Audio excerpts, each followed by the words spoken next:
तो दोस्तों स्वागत है आज की मेरी स्पेशल वीडियो में। जो मेरी स्पेशल वीडियो है श्री महाराणा प्रताप जी के ऊपर। तो उम्मीद करता हूँ आपको ये वीडियो अच्छी लगेगी, क्योंकि इस वीडियो में पूरा डिटेल में बात करूंगा कि क्या रीज़न था हल्दी घाटी के युद्ध का और कौन जीता था, और साथ ही महाराणा प्रताप जी के बारे में एक्चुअली में क्या रीज़न था जो हल्दी घाटी के युद्ध से उन्हें दूर जाना पड़ा था। तो बने रहे वीडियो के साथ। अगर आपको अच्छा लगे तो प्लीज़ वीडियो को लाइक कीजिए, चैनल को भी सब्सक्राइब कीजिए। तो स्टार्ट करते हैं वीडियो को। 3, 2, 1, let's go!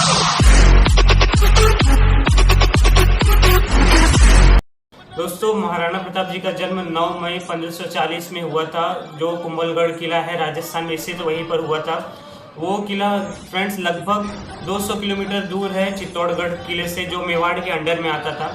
तो यहीं पे महाराणा प्रताप जी का जन्म हुआ था। दोस्तों, इनकी माता का नाम श्रीमती जयवंताबाई था और इनके पिता का नाम महाराणा उदय सिंह जी था। और ये फ्रेंड्स सिसोदिया डायनेस्टी से मतलब ये लोग बिलोंग करते। बहुत ही महान लोगों की सूची में ये लोग आते थे। जैसे महाराणा प्रताप जी के पिता का नाम था महाराणा उदय सिंह जी और इनके पिता का नाम महाराणा। ऐसे मतलब बहुत बड़े बड़े मतलब योद्धा थे इनके फैमिली में। फ्रेंड्स, ये था टाइम ईयर 1567 का, जो फर्स्ट बैटल हुआ था महाराणा प्रताप जी के मतलब फैमिली वालों। महाराणा उदय सिंह जी का फर्स्ट बैटल हुआ था अकबर से, जो वो टाइम पे किंग था मुगल एम्पायर का। तो फर्स्ट ये बैटल था। महाराणा प्रताप जी को ये बैटल में हिस्सा नहीं लेने दिया गया था, क्योंकि रीज़न ये था कि महाराणा प्रताप जी अगर वो युद्ध से दूर रहते, तो अगर हम लोग इस युद्ध को हारते भी हैं तो फिर भी महाराणा प्रताप जी हैं जो एक साइड से हम ये युद्ध को फिर से जीत सकते हैं। तो ये रीज़न था फ्रेंड्स कि महाराणा प्रताप जी इस युद्ध से दूर है। और रीज़न फिर क्या हुआ कि ये किला जो था महाराणा उदय सिंह जी चित्तौड़गढ़ का, ये हार गए थे। बट फिर भी कुछ नहीं था। महाराणा प्रताप जी को इतना विश्वास था कि अगर मुगल्स ने इसको कैप्चर कर लिया तो फिर भी हम लोग इसको फिर से जीत सकते हैं। बट इस युद्ध में एक बहुत ही मतलब बहुत बड़े बड़े योद्धा जिनके मतलब शहीद हुए थे, जैसे राजा चुंडावत जी, ये भी बहुत बड़े मतलब योद्धा थे। चुंडा डायनेस्टी से लोग बिलोंग करते थे। फ्रेंड्स, ये इतने बड़े योद्धा थे कि मतलब ये पीढ़ी दर पीढ़ी अब इनकी फैमिली जो थी, ये जो मेवाड़ पे किंग बनता था, इनकी मतलब देख रेख करती थी, सब कुछ करते थे। बहुत अच्छे मतलब बहुत बड़े योद्धा थे इनकी फैमिली वाले भी, और ये हमेशा से साथ देते राजपूतों का। और फ्रेंड्स, इनके फैमिली के एक और लोग थे जिनका नाम था पत्ता चुंडावत। फ्रेंड्स, ये मतलब बहुत ही छोटे थे, 16 साल की उम्र में थे, जो इस बैटल ऑफ चित्तौड़गढ़ में जो हुआ था यहाँ पे इन्होंने हिस्सा लिया था। और इस युद्ध में मतलब बहुत सारे सैनिकों को इन्होंने मारा था, बट लास्ट में क्या हुआ कि इनको बंदूक की गोली से मारा गया। फिर फ्रेंड्स, जो सबसे महान योद्धा थे इस युद्ध के, आप जानते नहीं होंगे, जिनका नाम कल्लाजी राठौड़ और जयमाल राठौड़ था, जिसका एक हाथ कटा, किसी का तो एक पैर कटा, फिर भी ये लोग युद्ध करते ही रहे थे।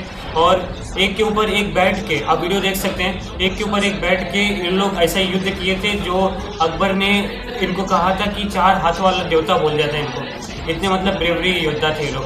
तो फ्रेंड्स, ये किला हारने के बाद फिर ईयर था 1572 का, जो वो टाइम पे महाराणा उदय सिंह जी का डेथ हुआ। तो उसके बाद महाराणा प्रताप जी का कोरोनेशन हुआ, फिर इनको राजा बना दिया गया। फिर उसके बाद ईयर 18 जून 1576 में ये टाइम था बैटल ऑफ हल्दी घाटी का। हल्दी घाटी के बैटल में फ्रेंड्स बहुत बड़ी सेनाएं थी। ये मात्र युद्ध 2.5 घंटे तक ही चला था। बट यहाँ पे क्या हुआ था, ना ही राजपूत जीते थे ना ही मुगल्स जीते थे। इस युद्ध में फ्रेंड्स क्या हुआ था कि लगभग 8000 वर्सेस 80,000 का मतलब रेशियो था। 1:10 का पूरी सेना थी। बट फिर भी इस युद्ध में बहुत सारे मतलब महाराणा प्रताप जी के योद्धा लोग इस पूरे युद्ध में अच्छे से लड़े थे, और महाराणा प्रताप जी भी थे।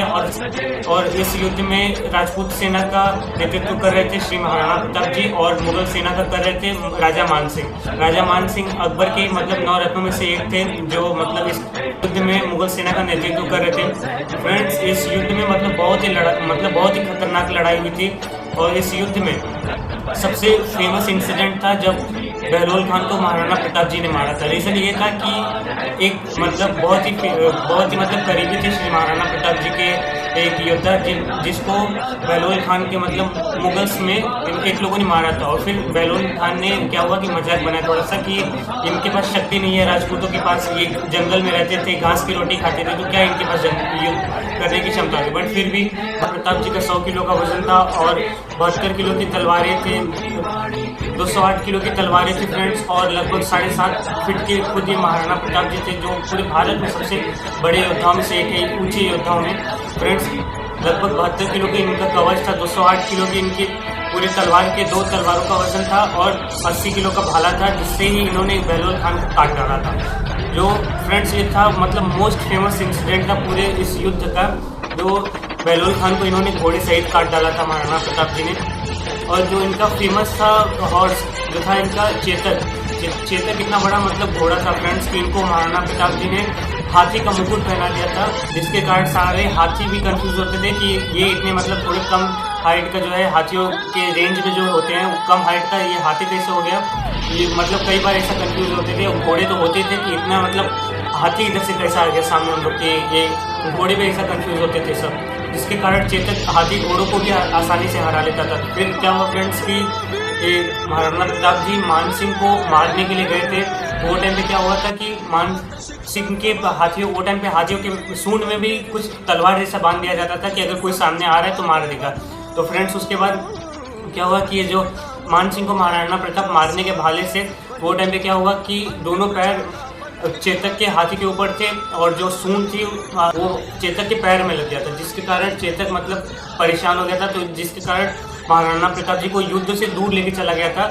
बट ये बोलते हैं सब कि महाराणा प्रताप जी भाग के गए थे, ऐसा कुछ नहीं था फ्रेंड्स। महाराणा प्रताप जी भागे नहीं थे, चेतक की वजह से वो मतलब युद्ध से दूर हो गए थे। रीज़न ये था कि महाराणा प्रताप जी बहुत घायल हो गए थे, जिसके कारण चेतक ने खुद अपने मतलब ऐसा सोचा था कि उसने बेचारे ने कि हम महाराणा प्रताप जी को बचा लेंगे। बट जाते जाते 26 फीट लंबा नाला था जिसको चेतक ने कूदा था, और वही सबसे प्रिय घोड़ा था महाराणा प्रताप जी का, उसका डेथ हो गया था फ्रेंड्स।